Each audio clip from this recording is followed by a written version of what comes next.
Hello everyone, thanks for tuning in. Today's is number 9 from this Kyoten. I think it's more for people who are spiritually inclined or people who are already disciplining themselves in a religion. But let me quote. Yokai like to pretend to be enlightened, but in reality, they dislike discipline and deceive people's eyes. Thank you, Lord God.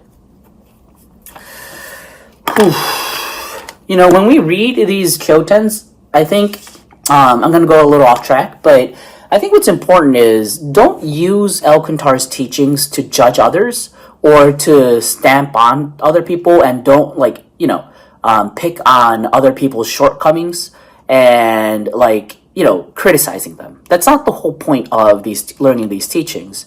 It's to apply it to ourselves to discover if we have any of these sort of tendencies. And once we discover the tendencies using the Eightfold Path, especially the right view, right? Looking at everything through the chain of causes and effects, and you start understanding why you ended up thinking in a certain way that goes against God or Buddha's teachings, and then you can start seeing other people in compassionate eyes, more with kind eyes. You'll be able to understand why other people are making mistakes, just as you've also had in the past made mistakes.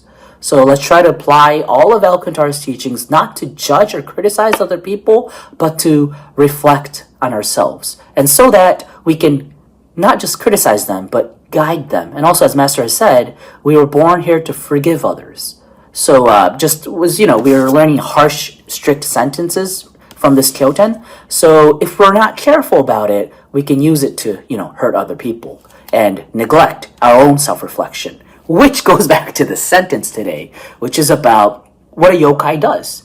Yokai pretends to be enlightened. So what I think he means here is that when you learn a lot of God's truth, especially here at Happy Science, you become wiser, definitely. And the more wiser you become, the more you can view the world from a higher vantage point. So you start seeing things that, something that you probably weren't able to see in the past, or you may feel that something other people aren't seeing either. And so you start turning into a leader, and your knowledge starts to grow about the mind and how the human mind works, the complexity of it, and the chain of reactions of how it, is reacting. You become an expert of the mind. And then, unless we're careful, we can pretend to be enlightened by just becoming a know-it-all and just criticizing other people. I think that if the latter half of the sentence, if you dislike discipline, and if you're focused on just putting on airs, right? Vanity. It's like intellectual vanity is what Master calls it. You're showing off how smart you are.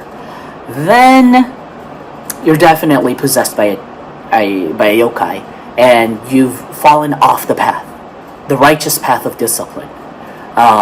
So what I was saying in the beginning of the video, I think is, from my self-reflection, is that when you notice that you're not reflecting on your own so much, and you're always picking on other people's, fault finding, right? You're picking on other people's shortcomings. There's no love, and it's a red flag that you've fallen off the right track of discipline. So I'm really, really grateful for Master for giving us, especially today's sentence. It hit me hard, but it has given me a lot of discoveries from it. What did you think? Please leave your thoughts in the comment section. See you again tomorrow. Bye.